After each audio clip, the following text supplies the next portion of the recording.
హిందూ బంధువులందరికీ జై శ్రీరామ్.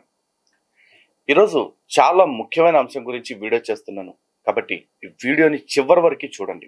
కానీ చివరి వరకు చూడాల్సి ఉన్నా కూడా అన్నిటికంటే ముఖ్యమైన మ్యాటర్ని ముందే చెప్తున్నా. అదేంటంటే కత్తి పద్మారావు అనే మేధావి ముసుగేసుకున్న ఒక హిందూ విద్వేషి, హిందూ ద్రోహి ఎవరైతే ఉన్నారో ఆ వ్యక్తి శ్రీరాముడి గురించి, శ్రీరామచంద్రుడి యొక్క పుట్టుక గురించి, వాళ్ళ వంశావళి గురించి, అదేవిధంగా భారతదేశపు ఔన్నత్యం గురించి, సీతమ్మ యొక్క క్యారెక్టర్ గురించి ఎంత నీచంగా మాట్లాడాడో మీలో చాలా మంది చూశారు.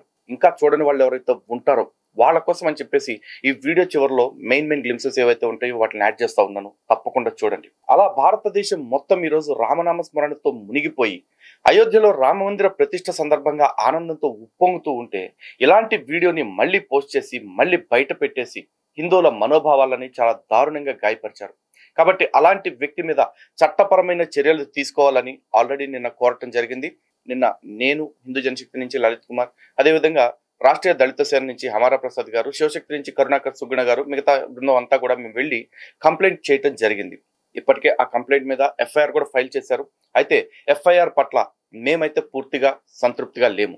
కారణం ఏంటి అంటే గతంలో రాజా సింగ్ గారు ఒక మతానికి సంబంధించిన ప్రవక్త పైన ఏదో వ్యాఖ్యలు చేశారని, నిజానికి రాజా సింగ్ గారు అక్కడ ఏ మతాన్ని పేరు కానీ లేకపోతే ఆ మతం యొక్క ప్రవక్త పేరు కానీ తీయకుండా ఏదో సందర్భానుసారం మాట్లాడారు అక్కడ. కానీ ఆయన మీద అనేక సెక్షన్లు పెట్టారు. 1 కాదు 2 కాదు, సుమారు 8 సెక్షన్లు. కావాలంటే మీరే చూడండి. చూస్తున్నారుగా, ద సియాసత్ డైలీలో ఉంది. Raja Singh has also been booked under sections like 153A, 188, 295A, 298, 5051B-C and 5052, 506, 504 etc. of the IPC in 8 different cases. మరి రాజా సింగ్ గారు ఒక మతానికి సంబంధించిన ప్రవక్త, దేవుడి పేరు కాదు, ప్రవక్త పేరు తీయకుండానే మాట్లాడారు కాబట్టి మాట్లాడేశారు అన్న అనుమానంతో ఆయన మీద ఇన్ని సెక్షన్లు కేసులు పెట్టారు. దాదాపు 3 నెలల పాటు జైల్లో కూడా పెట్టడం జరిగింది. మరి ఈ రోజున కత్తి పద్మారావు అనే వ్యక్తి సాక్షాత్తు భారతదేశం అంటే ప్రపంచం మొత్తం దేవుడిగా భావిస్తున్న శ్రీరామచంద్రమూర్తిని, ఆయన పుట్టుకని అవమానిస్తూ ఇంత దిగజారుడు వ్యాఖ్యలు చేస్తే వాళ్ళు పెట్టిన సెక్షన్స్ ఏంటో తెలుసా? ఒక్కసారి ఎఫ్ఐఆర్ కాపీ చూడండి. కేవలం IPC 505 సబ్సెక్షన్ 2, అదేవిధంగా సెక్షన్ 67 IT యాక్ట్. మరి ఆ రోజున రాజా సింగ్ గారు మాట్లాడింది కూడా యూట్యూబ్లోనే కదా. మరి యూట్యూబ్లో మాట్లాడినప్పుడు ఇన్ని సెక్షన్స్ పెట్టినప్పుడు అదే యూట్యూబ్ వేదికగా మాట్లాడిన కత్తి పద్మారావు విషయంలో మాత్రం ఎందుకు ఈ కనికరం, ఎందుకు ఈ ఉదాసీనత అని చెప్పేసి మేము అధికారులను ప్రశ్నిస్తా ఉన్నాం. అంతేకాదు, ఎవరైతే ఇంత అన్యాయంగా ప్రవర్తించారో అటువంటి వ్యక్తులు ఇట్లాంటి వెసులుబాటు కల్పిస్తే భవిష్యత్తులో ఇంకా రెచ్చిపోయే ప్రమాదం ఉంది. కాబట్టి వాళ్ళ మీద కఠినమైన చర్యలు తీసుకోవాలని కోరుతూ రేపు 4వ తారీఖు, ఫిబ్రవరి 4వ తారీఖు ఆదివారం ఉదయం 10 గంటలకి ట్యాంక్ బండ్ పైన ఉన్న అంబేద్కర్ గారి విగ్రహం దగ్గర మేమందరం కూడా నిరసన దీక్షకి సమాయత్తం అవుతున్నాం. కాబట్టి మీరు కూడా ప్రతి ఒక్కళ్ళు ఈ కార్యక్రమానికి హాజరయ్యే ప్రయత్నం చేస్తారని చెప్పి మనస్ఫూర్తిగా కోరుకుంటా ఉన్నాం. ఒక్కరోజు మన రాముడి కోసం, ఒక్కరోజు మీలో చాలా మందికి అయోధ్య వెళ్ళాలని, రాముల వారి దర్శనం చేసుకోవాలని తపన, తాపత్రయం అన్నీ ఉంటాయి. అది భక్తి.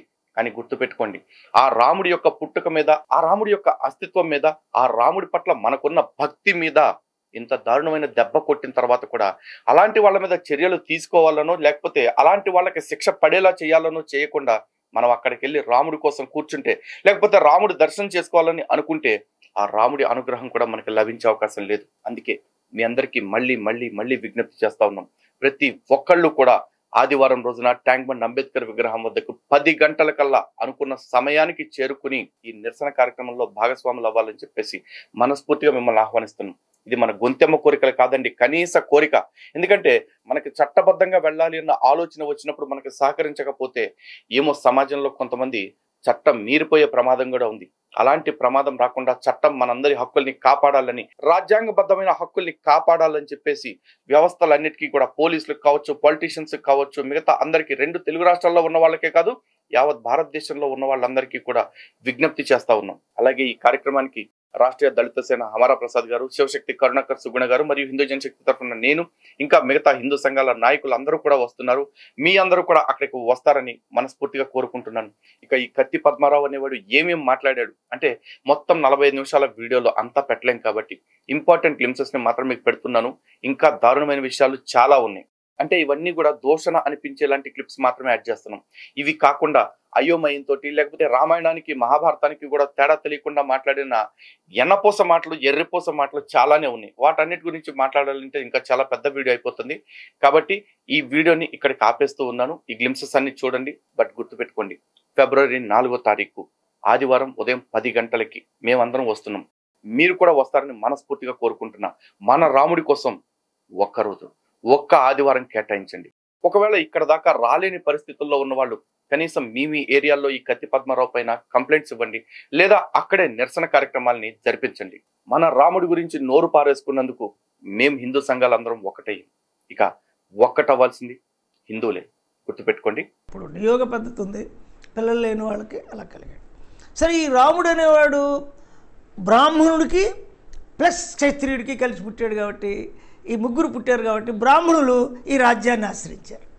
ఈ రాజ్యాన్ని ఆశ్రయించి బ్రాహ్మణేతర రాజ్యం, యక్షుల రాజ్యం అక్కడ ఉంది, దాన్ని దెబ్బతీయాలంటే మన బ్రాహ్మణ రాజ్యం రావాలంటే చెవిలో చెప్పారు రాముడికి, ఆయన నువ్వు క్షత్రియుడికి పుట్టలేదు, ఋష్యశృంగుడు అనే ఋషికి పుట్టావు. అంటే అతని రొమ్ములు స్త్రీ ఆకారంలో ఉన్నాయి, నీలో పురుష లక్షణాలు తక్కువగా ఉన్నాయి అని చెప్పి పాపం ఆ ఋషులు, ఆయన పురుషుడు కాదు కాబట్టి ఆ పురుష లక్షణాలు తక్కువ ఉన్నాయి కాబట్టి ఇతనికి మరి వివాహానికి క్షత్రియులు ఎవరు ముందుకు రారు.